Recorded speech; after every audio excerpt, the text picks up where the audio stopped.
Hi hello welcome to my channel. ಯಾರೆಲ್ಲ ಭಾಗ 1ರಿಂದ ಭಾಗ 6 ತನಕ ನೋಡಿಲ್ಲ, ಈ ಕೂಡಲೇ ನೋಡಿ, ತುಂಬ ಇಂಟ್ರೆಸ್ಟಿಂಗ್ ಆಗಿದೆ. ಈ ಹೃದಯ ನಿನಗಾಗಿ ಭಾಗ 7. ಸೀತಾದೇವಿ ಅಳವನ್ನು ಬಚ್ಚಿಟ್ಟು ಅಂಜು ಮಗುವನ್ನು ಹಿಡಿದರು. ಅಂಜುಗೆ ಮಾತನಾಡಲು ಏನೂ ತೋಚದಾಯಿತು. ಕಾರ್ತಿಕ್ನತ್ತ ನುಡಿದಳು. ಗ್ರ್ಯಾಂಡ್ಮಾ ಈಗ ಕಣ್ಮುಂದೆ ಇದ್ದಾಳೆ, ಮತ್ತೆ ಹಳೆ ಕತೆ ಯಾಕೆ? ಪಾಪ ಮಾಡಿದವರು ಪಾಪಿಗಳು, ಅವರನ್ನು ಈ ಮನೆಯಲ್ಲಿ ನೆನಪಿಸಬೇಡಿ ಎಂದನು ಕಾರ್ತಿಕ್. ತುಂಬ ಥ್ಯಾಂಕ್ಸ್. ಇಷ್ಟು ವರ್ಷ ಸಂಬಂಧ ಇಲ್ಲ ಎಂಬ ಬೇಸರ ಹೋಯಿತು ನೋಡು. ಬೇರೆಯವರ ಹಾಗೆ ನಿನಗೂ ಅತ್ತೆ ಮಗಳು ಮತ್ತೆ ನೋಡುವಂತಾಯಿತು ಎಂದರು ಅಜ್ಜಿ.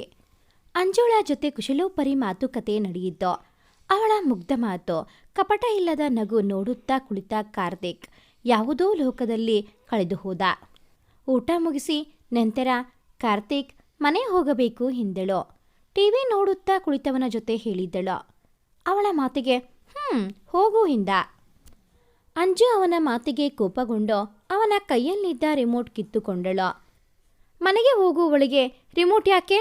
ಕೊಡು ಎಂದ. ಸುಮ್ಮನೆನ್ನ ಉರಿಸಬೇಡ, ನನ್ನ ಮನೆಗೆ ಬಿಡು, ನಿನ್ನ ಜೊತೆ ಬರುವ ಯೋಚನೆಯಲ್ಲಿ ದುಡ್ಡು ತಂದಿಲ್ಲ ಎಂದಳು. ದುಡ್ಡು ನಾನು ಕೊಡುತ್ತೇನೆ, ಹೋಗು, ನಾನು ಬರಲ್ಲ ಎಂದ. ಅವಳನ್ನ ಮತ್ತಷ್ಟು ಕಾಡಲು. ನಿನ್ನ ಪ್ರೀತಿ ಒಪ್ಪಿದ್ದರೆ ನೀನು ಹೀಗೆ ಮಾಡುತ್ತೀಯಾ? ಇಲ್ಲ, ಹೀಗೆ ಮಾಡಲು ಸಾಧ್ಯ ಇಲ್ಲ ಅಲ್ವಾ? ಈಗ ನಿನ್ನ ಪ್ರೀತಿ ಬೇಡ ಅಂದ ಮಾತ್ರಕ್ಕೆ ನನ್ನ ಮನೆಗೂ ಬಿಡಲು ನಿನ್ನ ಹತ್ತಿರ ಸಮಯ ಇಲ್ಲ ಎಂದಳು. ಹೊರಗಡೆ ಜೋರು ಮಳೆ, ಈ ಮಳೆಯಲ್ಲಿ ಬೇಡ, ಮಳೆ ಕಡಿಮೆ ಆದರೆ ನಾನೇ ಡ್ರಾಪ್ ಮಾಡುತ್ತೇನೆ ಎಂದ. ಅವನ ಮಾತಿಗೆ ಕೋಪದಲ್ಲಿ ಬಾಲ್ಕನಿ ಕಡೆ ಹೋದಳು. ಹೊರಗಡೆ ಸುರಿಯುತ್ತಿರುವ ಮಳೆಯನ್ನು ನೋಡುತ್ತಾ ನಿಂತಳು. ಹಿಂದಿನಿಂದ ಬಂದು ನಿಂತ ಕಾರ್ತಿಕ್, ನನ್ನ ಒಬ್ಬಳೇ ಇರಲು ಬಿಡಲ್ವಾ? ಸ್ವಲ್ಪ ಹೊತ್ತು ದಯವಿಟ್ಟು ನನ್ನ ಮುಂದೆ ಬರಬೇಡ ಎಂದವಳ ಕೈಗೆ ಅವಳ ಫೋನ್ ಕೊಟ್ಟು, ನಿನ್ನ ಈ ಪೊಗರೆ ಏನು ಕಮ್ಮಿ ಇಲ್ಲ, ಗೌರಿ ಅತ್ತೆ ಫೋನ್ ಮಾಡಿದ್ದಾರೆ, ಮಾತನಾಡು ಎಂದ. ಹಲೋ ಅಮ್ಮ, ಹೇಳಿ ಅಂದಳು. ಅಂಜು, ಇಲ್ಲಿ ಮಳೆ ಬಂದು ಬರುವ ದಾರಿಯಲ್ಲಿ ಸೇತುವೆ ಬಿದ್ದು ಯಾವುದೇ ವಾಹನ ಬರುತ್ತಿಲ್ಲ, ನಾವಿವತ್ತು ಬರಲ್ಲ, ಅರುಣ್ ಹಾಸ್ಟೆಲ್ನಲ್ಲಿ ಉಳಿದುಕೊಂಡಿದ್ದೇವೆ, ನೀನು ಪಕ್ಕದ ಮನೆಗೆ ಹೋಗು, ಜಾಗ್ರತೆ ಎಂದಳು. ಅಮ್ಮ, ನಾನು ಹೇಗೆ ಪಕ್ಕದ ಮನೆಯಲ್ಲಿ? ಬೇಸರದಲ್ಲಿ ಹೇಳಿದಳು. ಅಂಜು, ಅರ್ಥ ಮಾಡಿಕೋ, ಜಾಗ್ರತೆ ಮಗಳೇ ಎಂದರು. ಸರಿ ಅಮ್ಮ, ನೀವು ಅರುಣ್ ಹುಷಾರು, ನನ್ನ ಚಿಂತೆ ಮಾಡಬೇಡ ಎಂದಳು. ಕರೆ ಕಟ್ ಮಾಡಿ, ಅಯ್ಯೋ ಅಮ್ಮ ಇಲ್ಲದೆ ಆ ಅಜ್ಜಿ ಮನೆಯಲ್ಲಿ ನನಗೆ ಮೊದಲೇ ಭಯ, ಅವರ ಮನೆಯಲ್ಲಿ ಕಿಟಕಿ ಬಾಗಿಲು ಇಲ್ಲ, ನಾನು ಹೇಗೆ ಇರಲಿ ಎಂದು ಯೋಚಿಸುವಾಗ ಕಾರ್ತಿಕ್ ದನಿ ಮನೆಗೆ ಹೋಗೋಣ ಎನ್ನುತ್ತಾ ಬೆರಳಿನ ಹುಗುರು ಕಚ್ಚುತ್ತಾ ಅವನನ್ನೇ ನೋಡಿದಳು ಅಂಜನಾ. ಬೇಡ ಎನ್ನಲು ಸ್ವಾಭಿಮಾನ, ಮುಂದೆ ಏನು ಎಂದು ಹೇಳಲಿ? ಬರ್ತೀಯಾ ಇಲ್ಲ ಕನಸಲ್ಲೇ ಇರ್ತೀಯಾ ಎಂದನೋ. ಮುಂದೆ ಹೋದವನನ್ನು ಕಾರ್ತಿಕ್ ಎಂದು ಕರೆದಳು. ಏನು? ಅಮ್ಮ ಫೋನ್ನಲ್ಲಿ ತಿಳಿಸಿದ ವಿಷಯ ಕಾರ್ತಿಕ್ನೊಂದಿಗೆ ಹೇಳಿದ್ದಳು. ಸರಿ, ಏನು ಮಾಡಬೇಕು ಎಂದಿದ್ದೀಯಾ ಎಂದನೋ. ನೀನೇ ಹೇಳು ಎಂದಳು. ಯಾರಿಗೆ ಯಾರು ಹೇಳುವುದು ಎಂದರು ಸೀತಾದೇವಿ. ಇಬ್ಬರ ಕೊನೆಯ ಮಾತು ಕೇಳಿ ಹೇಳಿದರು. ಈಗ ಇಬ್ಬರ ಚಿತ್ತ ಹಾಲ್ನತ್ತ. ಅಜ್ಜಿ, ಏನಿಲ್ಲ, ಅಂಜನಾ ಮನೆಗೆ ಹೋಗಬೇಕಂತೆ ಎಂದ. ಮನೆಗೆ ಇಷ್ಟು ಜೋರು ಮಳೆ ಬರುವಾಗ ಬೇಡ, ಅಮ್ಮನಿಗೆ ಫೋನ್ ಮಾಡು, ನಾಳೆ ಹೋಗು ಎಂದರು ಸೀತಾದೇವಿ. ಅಜ್ಜಿ ಮಾತು ಕೇಳಿ ಅಂಜೋಳಿಗೆ ಸಂತೋಷವಾದರೂ ಎದುರಿಗೆ ನಿಂತ ಕಾರ್ತಿಕ್ನ ನೋಡಿ ಹುಬ್ಬು ಹಾರಿಸಿದಳು. ಗ್ರ್ಯಾಂಡ್ಮಾ ಬೇಡ ಎಂದನು ಜೋರಾಗಿ. ಮನದಲ್ಲಿ ಅವಳು ಕಣ್ಮುಂದೆ ಇದ್ದರೆ ನಾನು ಈ ಭೂಮಿ ಮೇಲೆ ಇರಲ್ಲ. ಪ್ರತಿ ಕ್ಷಣ ಸೆಳೆಯುವ ಅವಳ ಹಂದ, ಆ ನಗು, ಮಾತು ಎಲ್ಲ ಉಚ್ಚೇರಿಸುತ್ತೆ. ನನ್ನ ಪ್ರೀತಿ ಮಾಡಲ್ಲ ಅಂದರೂ ಪರವಾಗಿಲ್ಲ, ನಾನು ಅವಳ ಪಾಲಿಗೆ ರಾವಣ ಆಗುವುದು ಖಂಡಿತ. ಕಾರ್ತಿಕ್, ಏನಾಯಿತು ಎಂದರು ಅಜ್ಜಿ ಹೆಗಲು ಮುಟ್ಟಿ. ಮೊಮ್ಮಗನ ಅವತಾರ ಅವರಿಗೆ ಹೊಸದು. ಏನಿಲ್ಲ ಅಜ್ಜಿ, ನೀವು ಏನಾದರೂ ಮಾಡಿ ಎನ್ನುತ್ತಾ ಕೋಣೆಗೆ ತೆರಳಿದನು. ರಂಗಣ್ಣ, ನನ್ನ ಮೊಮ್ಮಗನಿಗೆ ಏನಾಯಿತು? ಅವನ ಮಾತಿನ ದಾಟಿ ಸರಿಯಿಲ್ಲ ಎಂದರು ಅಜ್ಜಿ. ಅಮ್ಮ, ನೀವು ಚಿಂತೆ ಮಾಡಬೇಡಿ, ಬಿಸಿ ಬಿಸಿ ಪಕೋಡ ಮಾಡುತ್ತೇನೆ, ಎಲ್ಲ ಸರಿಯಾಗುತ್ತೆ ಎಂದರು ರಂಗಣ್ಣ. ಏನಾದರೂ ಮಾಡಿ, ನಾನು ಲೈಬ್ರರಿಯಲ್ಲಿ ಕೆಲಸ ಇದೆ, ಹೋಗುತ್ತೇನೆ. ನಮ್ಮ ಮನೆ ಅತಿಥಿಗೆ ಏನು ಇಷ್ಟ ಅದನ್ನು ಕೇಳಿ ಮಾಡಿಕೊಡಿ ಎಂದರು ಸೀತಾದೇವಿ. ಸರಿ ಅಮ್ಮ, ನೀವು ಹೋಗಿ ಎಂದರು. ಅಂಕಲ್, ನಾನು ಹೆಲ್ಪ್ ಮಾಡುವೆ ಎಂದಳು ಅಂಜನಾ. ರಂಗಣ್ಣ ಹಿಂದೆ ಅಡುಗೆ ಮನೆ ಕಡೆ ಹೊರಟಳು. 30 ನಿಮಿಷದಲ್ಲಿ ಬಿಸಿ ಮಸಾಲಾ ಚಾಯ್ದೊಂದಿಗೆ ಗರಿಗರಿಯಾದ ಈರುಳ್ಳಿ ಪಕೋಡ ರೆಡಿಯಾಗಿ ರಂಗಣ್ಣ ಸೀತಾದೇವಿಗೆ ತೆಗೆದುಕೊಂಡರು. ಇನ್ನೊಂದು ಪ್ಲೇಟ್ ತೆಗೆದು ಅಂಜುಳನ್ನು ಕರೆದ ರಂಗಣ್ಣ, ತಾಯಿ, ಇದನ್ನು ನಮ್ಮ ಯುವರಾಜರಿಗೆ ತೆಗೆದುಕೊಂಡು ಹೋಗಮ್ಮ ಎಂದರು. ಸರಿ ಎನ್ನುತ್ತಾ ಅವನ ಕೋಣೆ ಕಡೆ ಹೆಜ್ಜೆ ಹಾಕಿದಳು. ಕಾರ್ತಿಕ್ ಎಂದಳು ಬಾಗಿಲು ತಟ್ಟುತ್ತಾ. ಅವನ ದನಿ ಬರದೆ ಮೆಲ್ಲಗೆ ಬಾಗಿಲು ದೂಡಿದಳು. ಕೋಣೆ ಒಳಗಡೆ ಬಂದ ಅವಳಿಗೆ ಯಾವುದೋ ಲೋಕದಲ್ಲಿ ಬಂದ ಹಾಗೆ ಭಾಸವಾಯಿತು. ದೊಡ್ಡದಾದ ಬೆಡ್, ಟಿವಿ, ಸೋಫಾ, ಅಲ್ಲಿದ್ದ ಪ್ರತಿಯೊಂದು ವಸ್ತು ಒಂದು ಮನೆಯನ್ನೇ ಹೋಲುತ್ತಿತ್ತು. ಕಾರ್ತಿಕ್ನ ಕಬೋರ್ಡ್ ತೆರೆದಳು. ಅದರಲ್ಲಿ ಇದ್ದ ಬಟ್ಟೆಗಳ ರಾಶಿ, T shirt, shirt, pant, shoe, watch, belt, ಸುಗಂಧ ದ್ರವ್ಯಗಳ ರಾಶಿ, ಒಂದೊಂದರಲ್ಲಿ ಒಂದೊಂದು. ಕಾರ್ತಿಕ್ ಬಳಸುವ ವಸ್ತುಗಳನ್ನು ನೋಡುತ್ತಾ ನಿಂತಿದ್ದಳು. ಹಿಂದಿನಿಂದ ಬಂದ ಕಾರ್ತಿಕ್ ಅವಳನ್ನ ನೋಡಿ, ನನ್ನ ನೋಡಿ ನಿನಗೆ ಏನು ಅನ್ಸಲ್ವಾ? ನಾನು ಬಳಸುವ ವಸ್ತುಗಳ ಮೇಲೆ ಅದೇನು ಪ್ರೀತಿ ನೋಡುತ್ತಾ ಕಳೆದು ಹೋಗಿದ್ಯಾ ಎಂದನೋ. ಹೇ ಹೋಗೋ, ನಿನ್ನ ವಸ್ತುಗಳನ್ನು ನೋಡಿ ಕಳೆದು ಹೋಗಿಲ್ಲ. ನನ್ನ ಯೋಚನೆ, ಇಷ್ಟು ಕಾಸ್ಟ್ಲಿ ವಸ್ತುಗಳನ್ನು ಬಳಸುವ ನಿನಗೆ ಒಂದೇ ಒಂದು ಹೆಣ್ಣು ಪ್ರೀತಿ ಮಾಡಿಲ್ವಾ? ಮುಖವನ್ನು ಆ ಕಡೆ ಈ ಕಡೆ ತಿರುಗಿಸಿ ನೋಡಿ, ಸುಮಾರಾಗಿದ್ಯಾ, ಆದರೂ ಹಣೆ ಬರಹ ಚೆನ್ನಾಗಿಲ್ಲ ಎಂದಳು. ಏನೇ ತ್ರಿಪುರ ಸುಂದರಿ, ನನ್ನನ್ನೇ ಪರವಾಗಿಲ್ಲ ಎಂದು ಹೇಳಲು ಎಷ್ಟು ಧೈರ್ಯ? ನನ್ನ ಕಾಲೇಜ್ನಲ್ಲಿ ಎಷ್ಟು ಹುಡುಗಿಯರು ಗೆಳೆತನ ಮಾಡಲು ಬರುತ್ತಾರೆ. ನನಗೆ ಯಾರು ಸೂಟಾಗಲ್ಲ. ನನ್ನ ಮೊಲದ ಮರಿ ಬಿಟ್ಟು ಎಂದ. ಏನಂದೆ? ಇನ್ನೊಮ್ಮೆ ಹೇಳು ಎಂದಳು. ಕೊನೆಯ ಮಾತು ಸರಿಯಾಗಿ ಕೇಳಿಸದೆ. ನೋಡು ಅಂಜನಾ, ನಿನ್ನ ಮನಸ್ಸಲ್ಲಿ ನಾನು ಇಲ್ಲ. ಸೊ ನೀನು ಬೇರೆ ಹುಡುಗನ ರೂಮ್ಗೆ ಬರಬಾರದು. ಹೋಗು ಎಂದ. ಅವಳ ಮಾತು ಮರೆಸಲು. ಅದೆಲ್ಲ ಸೀನಿಲ್ಲ. ಏನು ನನ್ನ ಕಿವಿಗೆ ಬಿದ್ದ ಮಾತು ಮತ್ತೊಮ್ಮೆ ಹೇಳು. ಅವಳು ಪಟ್ಟು ಬಿಡದೆ ಕೇಳಿದಳು. ಅಂಜು ಪ್ಲೀಸ್, ಚಿಕ್ಕ ಮಕ್ಕಳ ಹಠ ಮಾಡಬೇಡ, ಹೊರಟೋಗು ಎಂದೇ ಕಿರ್ಚಿಬಿಟ್ಟ. ಅಂಜು ಅವನನ್ನೇ ನೋಡುತ್ತಾ, ನನ್ನ ಕಣ್ಣಲ್ಲಿ ಕಣ್ಣಿಟ್ಟು ನೋಡು, ನಾನು ಪ್ರೀತಿಸುವವನನ್ನು ನೋಡು ಎಂದಳು. ಜಸ್ಟ್ ಶಟಪ್, ಸ್ಟುಪಿಡ್ ತರಹ ಆಡಬೇಡ. ನಿನ್ನ ಕಣ್ಣಲ್ಲಿ ಅವನ ಮುಖ ನೋಡಲು ನಿನ್ನ ಕಣ್ಣಿಗೆ ಅವನ ಮುಖದ ಲೆನ್ಸ್ ಹಾಕಿದ್ದೀಯೇನೋ ಎಂದ. ಪೆದ್ದ ಪೆದ್ದ, ದೊಡ್ಡ ಟ್ಯೂಬ್ಲೈಟ್, ಸ್ವಲ್ಪ ನಾನು ಹೇಳಿದ ಮಾತು ಅರ್ಥ ಮಾಡಿಕೊಳ್ಳೋ ಎಂದಳು. ಹೊರಗಡೆ ಅಂಜು ಎಂದರು ಸೀತಾದೇವಿ. ಕಾರ್ತಿಕ್, ನಾನು ಹೇಳಿದ ಮಾತು ಯೋಚನೆ ಮಾಡು. ಅಜ್ಜಿ ನನ್ನ ಕರೆಯುತ್ತಿದ್ದಾರೆ, ನಾನು ಹೋಗುವೆ. ಉತ್ತರ ಗೊತ್ತಾದರೆ ಬೇಗನೆ ಬಂದು ಹೇಳು, ನಾನು ಕಾಯುವೆ ಎಂದಳು. ಅವನ ಕಿವಿಯ ಬಳಿ ಪಿಸು ಧ್ವನಿಯಲ್ಲಿ. ಈ ಮೊಲದ ಮರಿ ಪ್ರೀತಿ ಎಲ್ಲ ಹೇಳಿ ಈ ಒಗ್ಗಟ್ಟು ಪ್ರಶ್ನೆ ಕೇಳಿ ನನ್ನ ತಲೆ ತಿರುಗು ಹಾಗೆ ಮಾಡುವುದಕ್ಕಿಂತ ನನ್ನ ಪ್ರಪೋಸ್ ಒಪ್ಪಿಗೆ ನೀಡಬಹುದಿತ್ತು ಎನ್ನುತ್ತಾ ಅಂಜುಳನ್ನು ಹುಡುಕುತ್ತಾ ಹೋದನು. ಸೀತಾದೇವಿ ಅಂಜನಾಳ ಜೊತೆ ಮಾತನಾಡುತ್ತಿರುವಾಗ ಕೋಣೆ ಹೊಳಹೊಕ್ಕ ಕಾರ್ತಿಕ್. ಒಂಚೂರು ಮ್ಯಾನೇಜ್ ಇಲ್ವಾ? ಸೀದಾ ಹೊಳಬರಲು ಎಂದರು ಅಜ್ಜಿ ಕಾರ್ತಿಕ್ನತ್ತ ಹುರಿನೋಟ ನೆಟ್ಟು. ಗ್ರಾಂಡ್ಮಾ, ನಾನು ಯಾರ ಪರ್ಮಿಷನ್ಗೂ ಕಾಯಲ್ಲ. ನನಗೆ ಏನು ಬೇಕೋ ಅದೇ ಮಾಡುವೆ, ಅದೇ ನನ್ನ ಸ್ಪೆಷಲ್ ಎಂದನೋ. ನನ್ನ ಮೊಮ್ಮಗನೇ, ಇದಕ್ಕೇನು ಕಡಿಮೆ ಇಲ್ಲ. ಈಗ ಮಳೆ ಕಡಿಮೆ ಆಗಿದೆ, ಇವಳನ್ನ ಹತ್ತಿರದಲ್ಲಿರುವ ಬಟ್ಟೆ ಅಂಗಡಿಗೆ ಕರೆದುಕೊಂಡು ಹೋಗು ಎಂದರು. ಏನು? ನಾನು ಇವಳನ್ನ? No chance. ನೀವೇ ಹೋಗಿ. ಈ ಹುಡುಗಿಯರನ್ನ ಜೀವಮಾನದಲ್ಲಿ ನಾನು ಕರೆದುಕೊಂಡು ಹೋಗಿಲ್ಲ, ಅದೆಲ್ಲ ಆಗಲ್ಲ ಎಂದ. ಅಂಜು ಪಿಳಿಪಿಳಿ ಕಣ್ಣು ಬಿಟ್ಟು ಅವನನ್ನೇ ನೋಡುವಾಗ ಎದೆ ತಾಳ ತಪ್ಪಿತು. ಅವಳ ಕಣ್ಣಿನ ಭಾವನೆಯಲ್ಲಿ ಪ್ಲೀಸ್ ಕರೆದುಕೊಂಡು ಹೋಗು ಎನ್ನುವಂತೆ. ಆದರೆ ಈ ಪೆದ್ದ ಶಿಖಾಮಣಿಗೆ ಅರ್ಥವಾಗದೆ ಸುಮ್ಮನೆ ನಿಂತು ಹೃದಯ ತಾಳಕ್ಕೆ ಕುಣಿಯುತ್ತಿತ್ತು. ಅಜ್ಜಿ ನೋಡಿಲ್ಲಿ, ಆವಾಗಿಂದ ಕಣ್ಣುಗುಡ್ಡೆ ಹೊರಗಡೆ ಬರುವಂತೆ ನೋಡುತ್ತಿದ್ದಾನೆ. ನೀವು ಹೇಳಿದ್ದು ಕೇಳಿಸಿದ್ದು ಹೇಗೆ ನಿಂತಿದ್ದಾನೆ ನೋಡಿ ಎಂದಳು. ಕಾರ್ತಿಕ್, ಬರೀ ನೋಡ್ಕೊಂಡಿರ್ತೀಯೇನೋ, ಇಲ್ಲ ಇವಳನ್ನು ಕರ್ಕೊಂಡು ಹೋಗ್ತೀಯಾ ಎಂದರು ಅಜ್ಜಿ. ಗ್ರ್ಯಾಂಡ್ಮಾ, ಇವಳನ್ನು ನೋಡಿ ನಾನೇ ಕುರುಡನಂತೆ ಆದೆ. ಅಷ್ಟೊಂದು ಕುರೂಪಿ ಮುಖ ಎಂದ ತಾನು ಏನೂ ಮಾಡಿಲ್ಲ ಎಂಬಂತೆ ನಟಿಸಿದ. ಸಾಕು ಸಾಕು ನಿನ್ನ ಮಾತು, ನಡೆ, ನನಗೆ ಬಟ್ಟೆ ಬೇಕು ಎಂದು ಕಾರ್ತಿಕ್ ಕೈ ಹಿಡಿದು ಎಳೆದುಕೊಂಡು ಹೋದಳು ಅಂಜನಾ. ಅಜ್ಜಿಗೆ ಅವರಿಬ್ಬರನ್ನ ನೋಡಿ ಏನೋ ಖುಷಿ, ಮನಸ್ಸಲ್ಲಿ ಇಬ್ಬರನ್ನೂ ಹರಸಿದರು. ಬಟ್ಟೆ ಅಂಗಡಿಯಲ್ಲಿ ಬೇಕಾದ ಬಟ್ಟೆ ತೆಗೆದುಕೊಂಡು ಹೊರಗಡೆ ಬರುವಾಗ ಕಾರ್ತಿಕ್ ಮತ್ತೆ ಬಟ್ಟೆ ಅಂಗಡಿಯೊಳಗೆ ಹೋದ.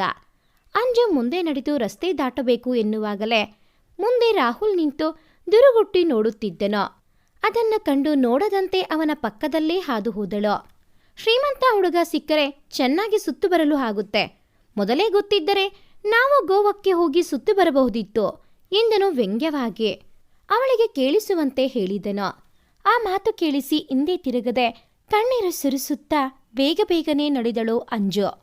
ಕಾರ್ತಿಕ್ ಬಂದವನೇ ಅಂಜು, ಅಂಜನಾ ಎಂದು ಹಿಂದೆ ಕರೆದರೆ ಹುಡುಗಿ ತಿರುಗಿ ನೋಡದೇ ಹೋಯಿತು. ಕಾರ್ತಿಕ್ ಬಟ್ಟೆ ಅಂಗಡಿ ಒಳ ಹೋದವನಿಗೆ ಕನ್ನಡಿಯಲ್ಲಿ ಕಂಡದ್ದು ರಾಹುಲ್ ಮುಖ. ಅನುಮಾನದಲ್ಲಿ ಬಂದ ಅವನಿಗೆ ಅಂಜುಳ ಬಗ್ಗೆ ತೀರಾ ಕೆಟ್ಟದಾದ ಮಾತು ಕಿವಿಗೆ ಬೀಳುತ್ತಲೇ ರಾಹುಲ್ ದವಡೆ ಮುರಿಯುವಂತೆ ಬಿದ್ದ ಪೆಟ್ಟು.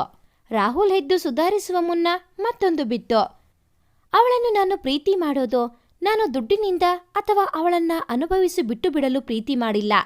ಅದು ಹುಟ್ಟಿನಿಂದ ಈ ಮನಸ್ಸಿಗೆ ಅವಳೇ ಇಷ್ಟವಾಗಿದ್ದಾಳೆ. ನೀನು ನನ್ನ ಗೆಳೆಯ ಆದ ಕಾರಣಕ್ಕೆ ಪದೇ ಪದೇ ಇಷ್ಟರಲ್ಲೇ ಬಿಡುತ್ತಿದ್ದೇನೆ. ಮತ್ತೆ ಇದೇ ಮುಂದುವರೆದರೆ ನಿನ್ನ ಏನು ಮಾಡುತ್ತೇನೋ ನನಗೆ ಗೊತ್ತಿಲ್ಲ ಎಂದವನು ಅಂಜುಳಿಗಾಗಿ ಓಡೋಡಿ ಬಂದ. ಅಂಜು ಎಂದೇ ಕೂಗಿದರೋ ಅವಳ ಕಿವಿ ಮುಟ್ಟದೆ ಹನಿ ಹನಿ ಮಳೆಗೆ ನೆನೆಯುತ್ತಾ ಮುಂದೆ ಸಾಗಿದಳು. ಕಾರ್ತಿಕ್ ತನ್ನ ಶಕ್ತಿ ಉಪಯೋಗಿಸಿ ಅಂಜನಾಳ ದುಪ್ಪಟ್ಟವನ್ನು ಹಿಂದಿನಿಂದ ಹಿಡಿದನು. ದುಪ್ಪಟ್ಟವನ್ನು ಯಾರೋ ಹೇಳದಂತೆ ಭಾಸವಾಗಿ ಯಾವುದೋ ನೆನಪಿನಲ್ಲಿ ಇದ್ದವಳು ಒಂದೇ ಸಮನೆ ಹಿಂದಿರುಗಿದಳು. ಕಾರ್ತಿಕ್ ನಿಟ್ಟುಸಿರು ಬಿಡುತ್ತಾ ಮುಂದೆ ಮಾತು ಬಾರದೆ ನಿಂತಲ್ಲೇ ಕುಳಿತನು. ಕಾರ್ತಿಕ್, ಏನಾಯ್ತು? ಓಡಿ ಬಂದಿಯೇನೋ? ಕ್ಷಮಿಸು, ಯಾವುದೋ ಯೋಚನೆ ಮಾಡುತ್ತಾ ನಿನ್ನ ಬಿಟ್ಟು ಬಂದೆ. ಹೇಳೋ ಮೇಲೆ ಜೋರಾಗಿ ಮಳೆ ಬರಬಹುದೇನೋ, ಬೇಗ ಹೋಗಿ ಮನೆ ತಲುಪುವ ಎಂದಳು. ಏನು ಹುಡುಗಿನೇ ನೀನು? ಅಷ್ಟು ಕೂಗಿದರೂ ಕಿವಿಯೇ ಕೇಳಿಸಲ್ವಾ? ಅಥವಾ ಕಿವಿ ಎಲ್ಲಾದರೂ ಕಳೆದುಕೊಂಡಿದ್ದೀಯೇನೆ ಎಂದ ಅವಳನ್ನೇ ನೋಡುತ್ತಾ. ಕ್ಷಮಿಸು ಒಂದೇ ತಾನೆ ಎನ್ನುತ್ತಾ ಅವಳ ಕೈಯಿಂದ ಅವನ ಕೈಯನ್ನು ಬಂಧಿಸಿ ಇಳಿಸಿದಳು. ಮುಂದೆ ಇಟ್ಟ ಹೆಜ್ಜೆ ಹಿಂದೆ ತೆಗೆದಳು. ಹಿಂದಿನಿಂದ ಕಾರ್ತಿಕ್ ಅವಳ ಕೈ ಹಿಡಿದುಕೊಂಡಿದ್ದ. Anju, I love you. ನನ್ನ ಬುದ್ಧಿ ಬಂದಾಗನಿಂದ ನಿನ್ನ ಪ್ರೀತಿ ಮಾಡುತ್ತಿದ್ದೇನೆ.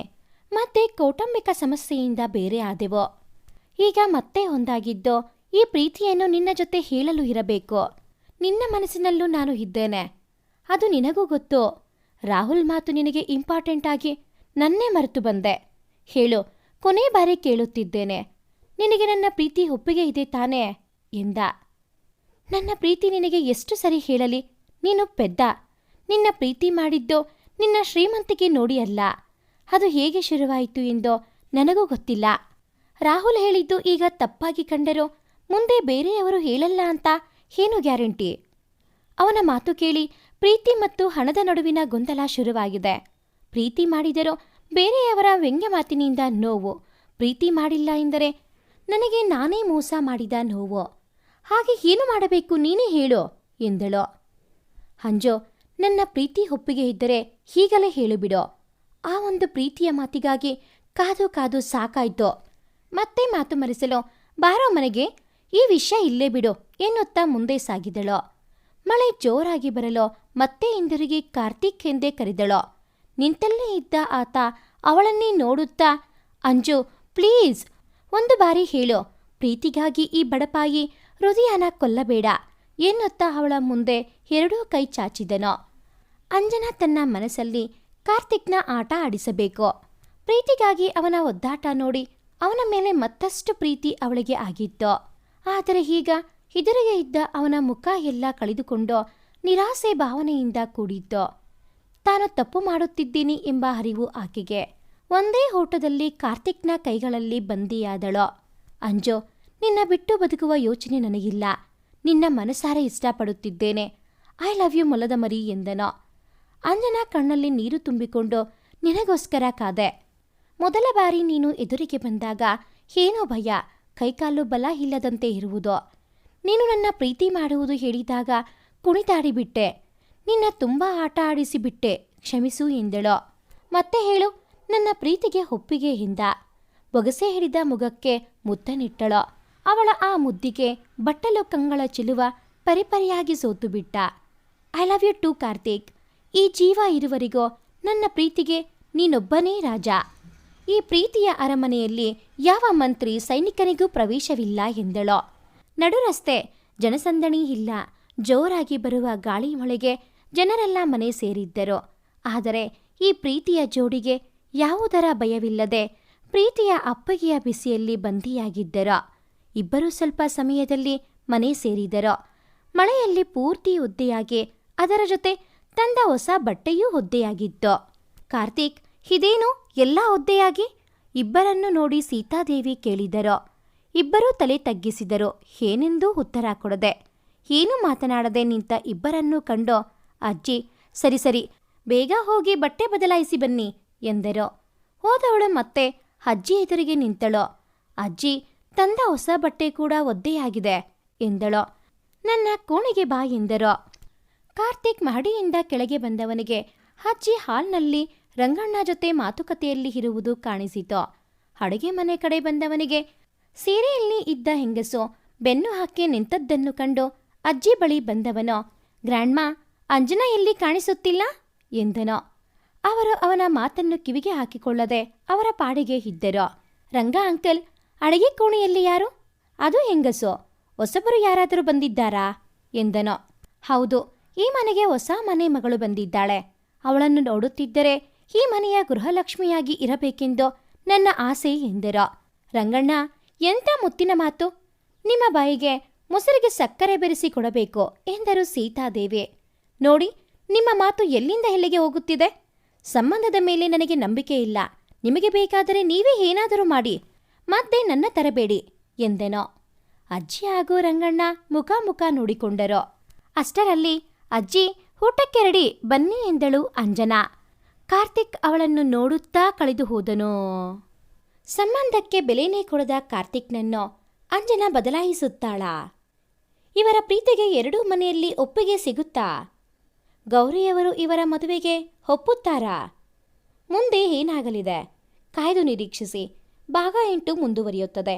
ಭಾಗ 8ನ ನೋಟಿಫಿಕೇಷನ್ಸ್ ನಿಮಗೆ ಬರಬೇಕು ಅಂತ ಅಂದರೆ ಈ ಕೂಡಲೇ ಈ ಚಾನಲ್ಗೆ ಸಬ್ಸ್ಕ್ರೈಬ್ ಆಗಿ.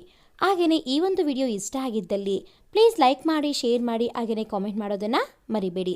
Thanks for watching this video.